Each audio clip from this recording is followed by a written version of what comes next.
باز باران با ترانه میخورد بر بام خانه. باز باران با ترانه میخورد بر بام خانه. خانه ام کو، خانه ات کو، آن دل دیوانه ات کو. روزهای کودکی کو، فصل خوب سادگی کو. یادت آید روز باران، یادت آید روز باران، گردش یک روز دیرین. پس چه شد دیگر کجا رفت خاطرات خوب و شیرین؟ باز باران بی ترانه، باز باران بی ترانه، بی هوای عاشقانه، بی نوای عارفانه.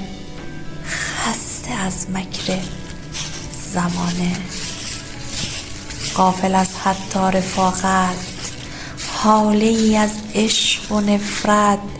اشک هایی طبق عادت، قطره های بی تراوت. روی دوش آدمیت میخورد بر بام خانه.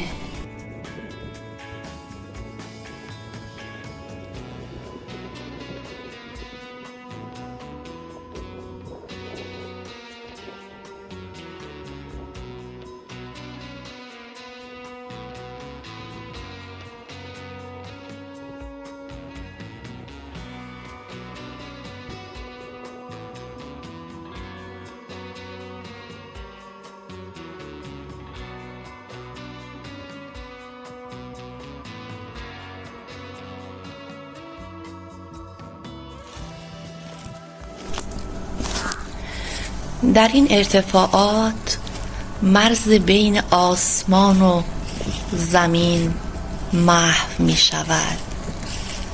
اینجا قلمرو ابر و سکوت است، جایی که باد قصه گوی اصلی طبیعت است. هر قدم در این دشت های رها شده تلاشی برای فتح یک نقطه است در میان این عظمت خاکستری و تیره.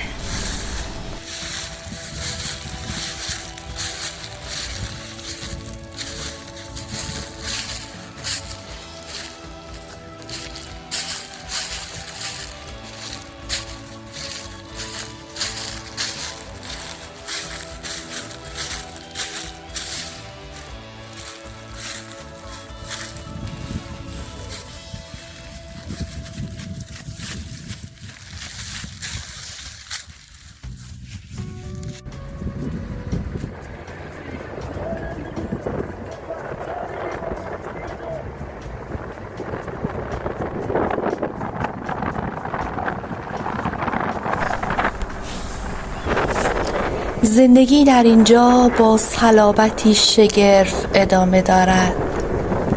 حتی در میان این مه سنگین و علفهای خشک هنوز نشانه هایی از مقاومت و امید دیده می شود. این کوه ها مدرسه صبرند و ما فقط عابران این درس.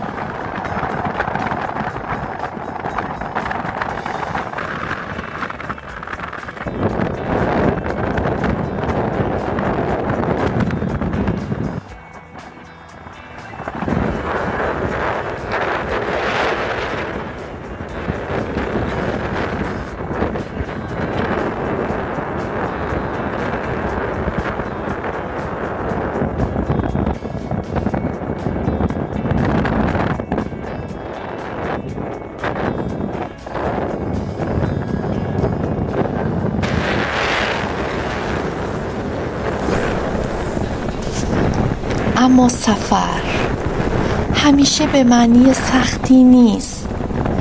گاهی برای درک شکوه باید از ابر گذشت و به سمت نور حرکت کرد.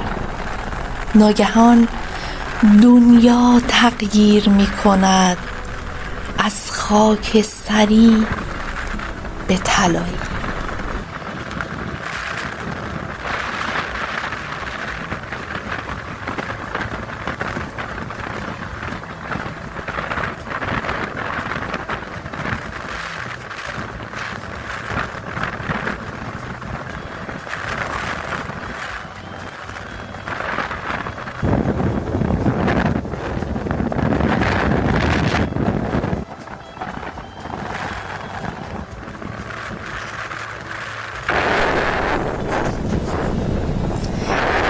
اینجا آرامش است، سرزمینی که در آن هر برگ قصیده‌ای از زیبایی را زیر پای ما زمزمه می‌کند.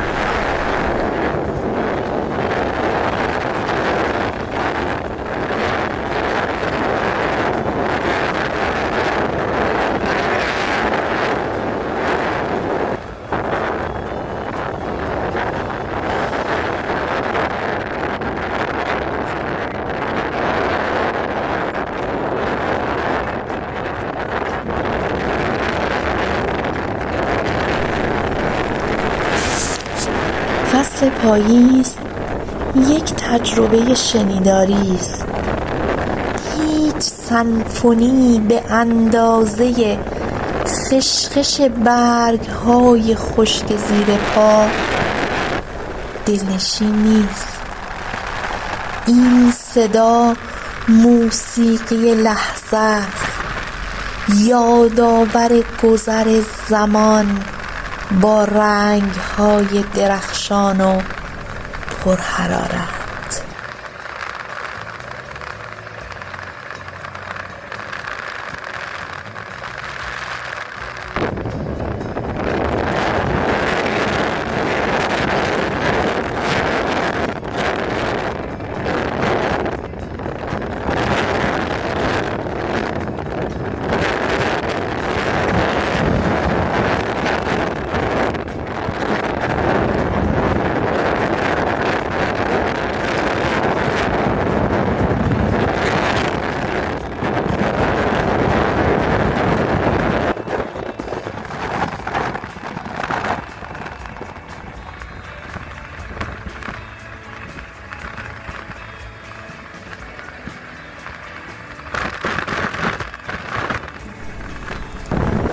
سفر یادمان می‌دهد که طبیعت هزاران چهره دارد، هم سرد و سخت، هم گرم و پرنور، اما در نهایت زیبایی واقعی در تضادها زندگی می‌کند.